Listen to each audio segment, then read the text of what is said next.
Hello दोस्तों, हंस online classes में आप सभी का स्वागत है। हम लेकर आए हैं सत्र 2022-23 गणित के प्रश्न पत्र कक्षा 10।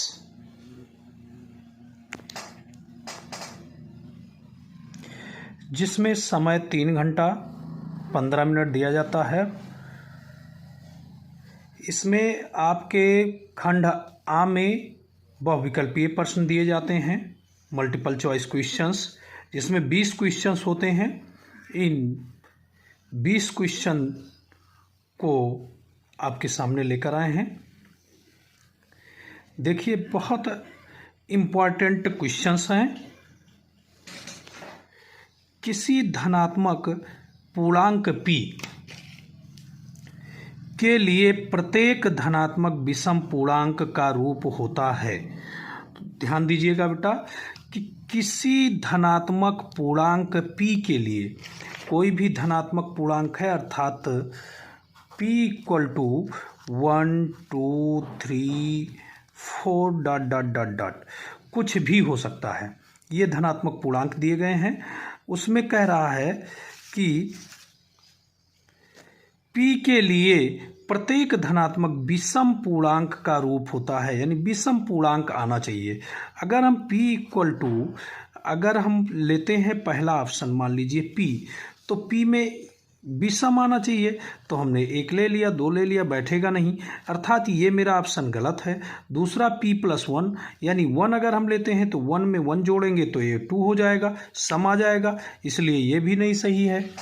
अब बात आती है कि 2p, अगर 2p लेते हैं तो 2p में p के स्थान पे अगर 1 लेते हैं तो यानी मान लीजिए 2 आ जाएगा, ये सम आ जाएगा।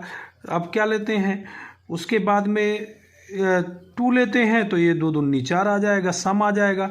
अर्थात यहाँ पर कहता धनात्मक सम पूर्णांक का रूप होता है, तो हम लगा देते 2p। लेकिन कह क्या रहा है, विषम धनात्मक का, तो ये भी नहीं होगा, ये भी नहीं होगा, ये सम के लिए होता है, अर्थात हमारा क्या होगा, ये होगा। अब इसमें देख लीजिए, हमने कहा 2p+1। अब p के स्थान पे हम क्या करते हैं, 2, और p के स्थान पे 1 लेंगे तो +1, तो ये कितना हो जाएगा, 2 1 जा 2 और +1 बराबर इक्वल टू 3। देखिए विषम आ गया। 2 और 2 लेंगे इस जगह पे p के स्थान पे, तो 2 2 जा 4 +1 इक्वल टू 5 आ गया। यानी अब ये टोटल जो चलेंगे वो विषम ही चलेंगे, इसलिए ये ऑप्शन मेरा सही है। अगला क्या कह रहा है कि एक शून्योत्तर प्रमेय संख्या और एक अप्रमेय संख्या का गुणनफल होता है। तो ये ऑप्शन आपका बेटा ये सही जाएगा, सदैव अप्रमेय संख्या, यानी ये आपका सदैव अप्रमेय संख्या होता है कि एक शून्योत्तर प्रमेय संख्या है और एक अप्रमेय संख्या का गुणनफल हमेशा सदैव अप्रमेय संख्या होता है। फिर कह रहा है द्विघात समीकरण x minus Y equal to 2 योम x plus Y equal to 2 का हल है। यानी देख लें बेटा, x माइनस वाई, यानी x में से क्या करेंगे, हम इसको थोड़ा सा आगे ले लेते हैं और ये हो जाएगा, देखो x माइनस वाई, तो x minus Y equal to 2 और x plus Y equal to 2।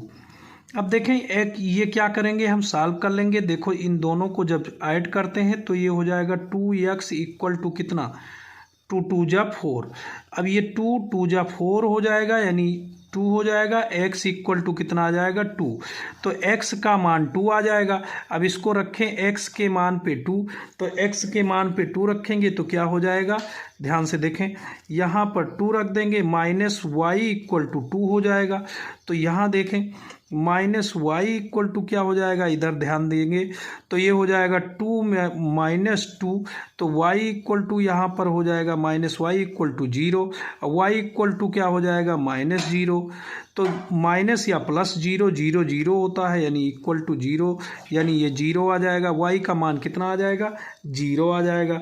अब वैसे समीकरण 2 में रखते हैं तो ये देखें x plus Y equal to 2, x के स्थान पे हमारा क्या आया 2, तो y इक्वल टू देखो यहाँ 2 इधर पक्षांतर करेंगे 2 minus 2 equal to Y equal to 0, यानी y का मान कितना 0, x का मान 2, यानी x इक्वल टू 2 और y equal to 0। x equal to 2 y equal to 0, option B सही है। ध्यान दीजिएगा कि 2 आ जाएगा, 2 में से 0 जाएगा 2 आ जाएगा, आपका उत्तर सही है। किसी त्रिभुज के तीनों कोणों का अनुपात, कह रहा है किसी त्रिभुज के तीनों कोणों का अनुपात 1:2:3 है, कोणों की माप होगी तो एक, यानी त्रिभुज के तीनों कोणों का योग कितना होता है? 180 अंश होता है। त्रिभुज के तीनों कोणों का योग कितना होता है? यानी कोण ए प्लस कोण बी प्लस कोण सी इक्वल टू कितना होता है? 180 अंश होता है।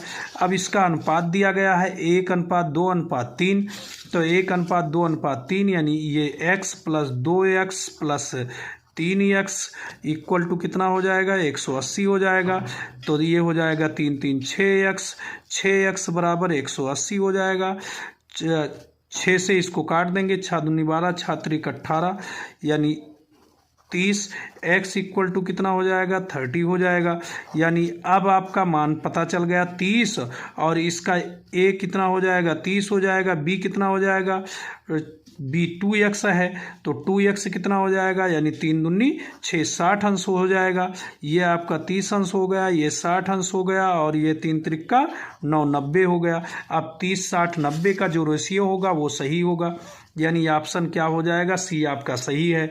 फिर कह रहा है समीकरण 8x² बराबर 10x-3 के मूलों के लक्षण ज्ञात कीजिए। तो इसके मूलों के लक्षण ऑप्शन वास्तविक एवं असमान होंगे। जब इसके मूल के लक्षण क्या होंगे? वास्तविक एवं असमान होंगे। हल करेंगे तो इसमें x का मान निकाल लीजिएगा और आपका आ जाएगा।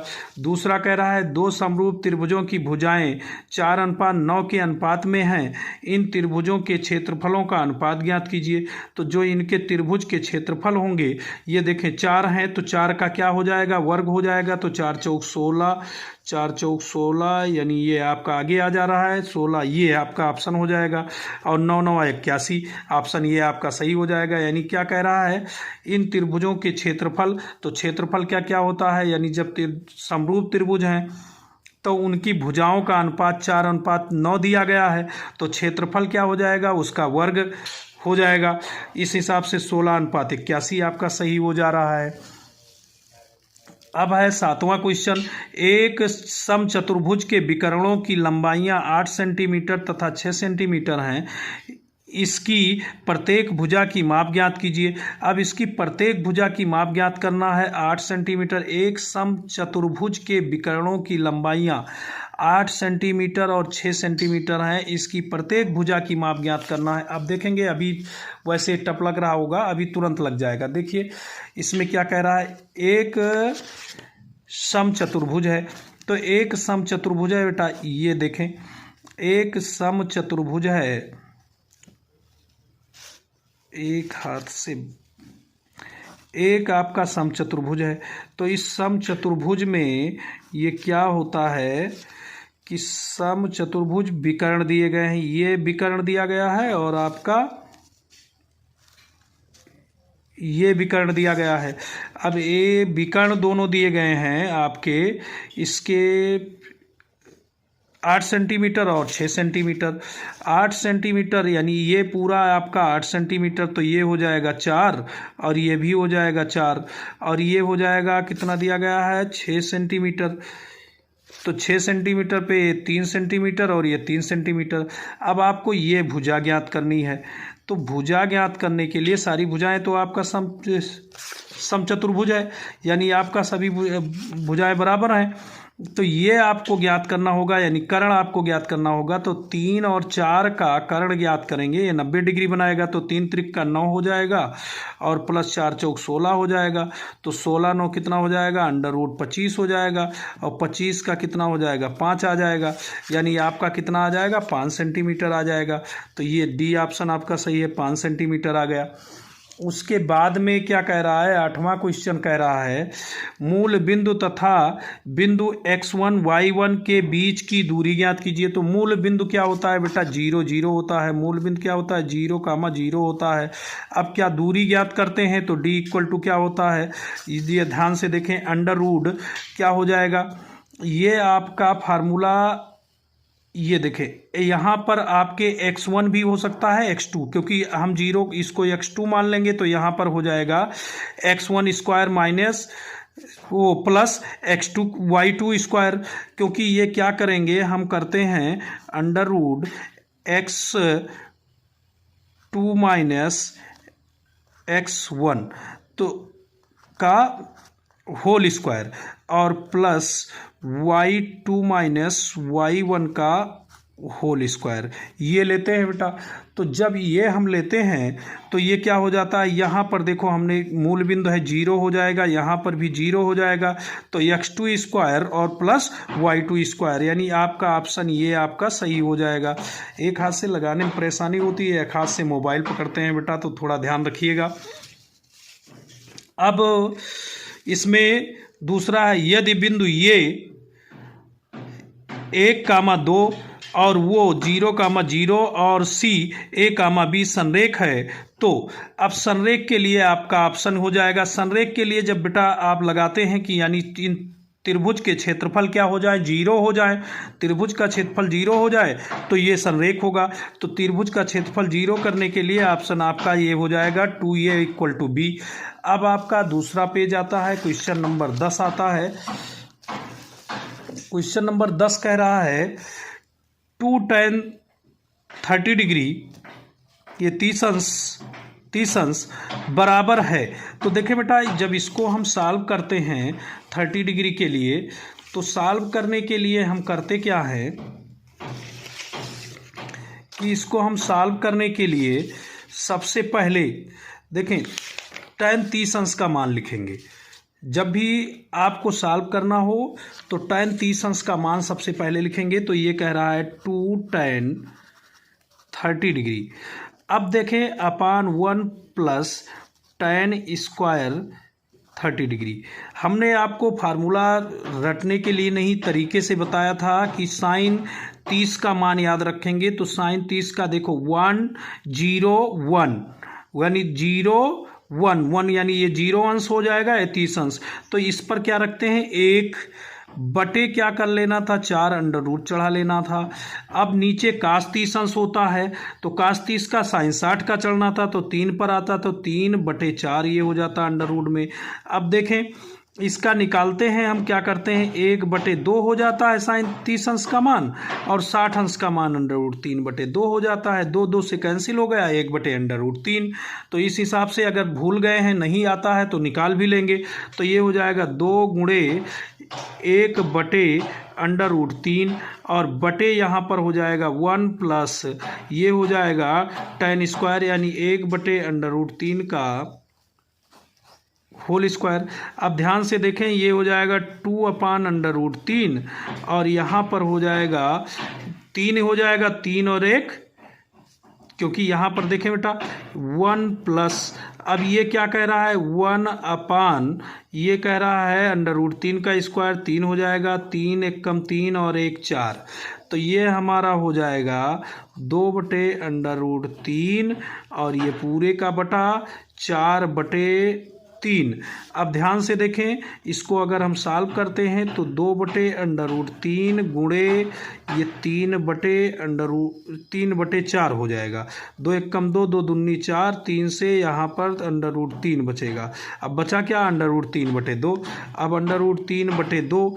अब ध्यान से आपको देखना है कि इसमें साइन 60 अंश का मान अंडर रूट 3 बटे 2 होता है, कास 60 अंश का मान 1 बटे 2 होता है, tan 60 अंश का मान अंडर रूट 3 होता है। नॉन इनमें से ऐसा कोई नहीं, तो आपका साइन 60 अंश का मान तो इक्वल टू क्या हो जाएगा, साइन 60 अंश का मान। अब आपके समझ में आ गया होगा। अब दूसरा ऑप्शन कह रहा है मान आ जाएगा 1, क्या आ जाएगा एक। अब एक ऊर्ध्वाधर मीनार की परछाई मीनार की ऊंचाई के बराबर है। अगर बेटा आपका लंब और आधार दोनों बराबर हो तो 45 अंश होता है। कितना होता है?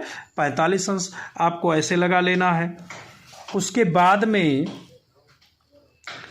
आता है 13वां question, cos square theta equal to 1/2 तो साइन स्क्वायर थीटा का मान ज्ञात कीजिए। Cos square theta equal to 1/2 तो साइन स्क्वायर थीटा का मान ज्ञात कीजिए। इसको आपको सॉल्व कर लेना है कि कैसे, जब साइन 1/2 आ जाएगा तो साइन स्क्वायर थीटा का मान भी क्या आपका क्या आ जाएगा? 1/2 आ जाएगा। क्योंकि इसको सॉल्व कर सकते हैं कि sine square theta equal to, देखें कैसे आएगा। अब इसको ध्यानपूर्वक देखेंगे कि होता है sine square theta equal to 1 minus cos square theta. 1 minus cos square theta, क्योंकि sine square theta plus cos square theta equal to 1 ये प्रमेय होता है। तो ये कह रहा है cos square theta equal to 1/2। तो यहाँ पर क्या करेंगे? साइन स्क्वायर थीटा का मान ज्ञात करना है और ये 1 माइनस 1/2 का क्या कर देंगे? स्क्वायर कर देंगे। तो ये हो जाएगा sine square theta equal to 1 minus, और ये हो जाएगा 1/4 और 4 एकम 4, 4 में से 1 गई 3/4। तो ये हो जाएगा, ऑप्शन कहाँ से आ रहा है? Sine square theta. तो sine square theta equal to 1 minus cos square theta, और sine square theta equal to 1/2 है। हाँ, cos square theta equal to 1/2। तो 1/2 रख लेंगे तो इसमें ये हो जाएगा। देखिए बेटा सॉल्व कर लेते हैं एक बार। तो साइन स्क्वायर थीटा, अब ये हो जाएगा हमारा sine square theta equal to, ये 4 हो गया तो ये हो जाएगा हमारा, नहीं ये तो स्क्वायर था ही नहीं बेटा, ये स्क्वायर 1/2 स्क्वायर का मान ही दिया गया था, वही तो कन्फ्यूजन हो रही थी। तो cos square theta equal to दिया गया है 1/2, तो यहाँ पर स्क्वायर नहीं होगा, 1/2 हो जाएगा। तो यहाँ से फिर से देख लीजिए, तो 1 माइनस 1/2, 2 तो 2 एकम 2, यानी 2 में से 1 घट जाएगा तो ये बराबर कितना हो जाएगा? 1/2। ऑप्शन आपका 1/2 ही आएगा। अब ये हो जाएगा 1/2। जैसे साइन स्क्वायर थीटा तो कास स्क्वायर थीटा हमने वर्क कर दिया था, इसलिए थोड़ा सा कन्फ्यूजन हो रहा था बेटा। यहाँ पर थोड़ी सी गलती ना करना, फिर से देख लीजिए, क्योंकि sine square theta equal to 1 minus cos square theta, और यहाँ पर हमने सोच लिया था कि दिया है कास थीटा बराबर 1/2।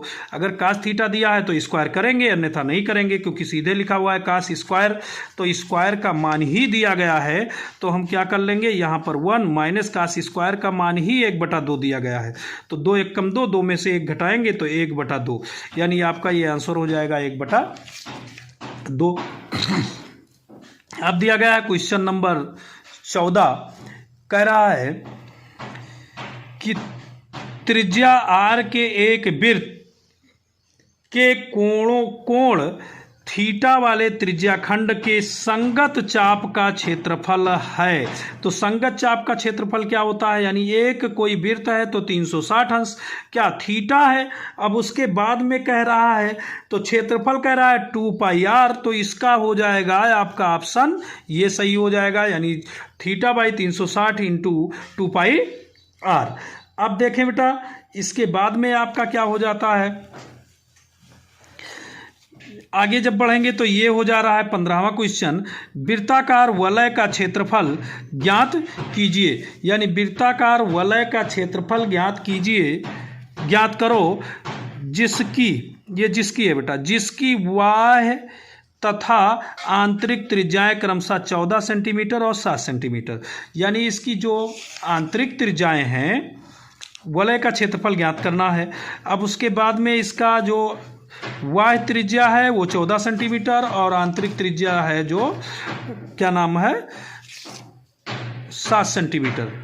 अब उसके बाद में देखें वलय का, वृत्ताकार वलय है, वृत्ताकार वलय का क्षेत्रफल कैसे ज्ञात किया जाता है? तो फार्मूला होता है वृत्ताकार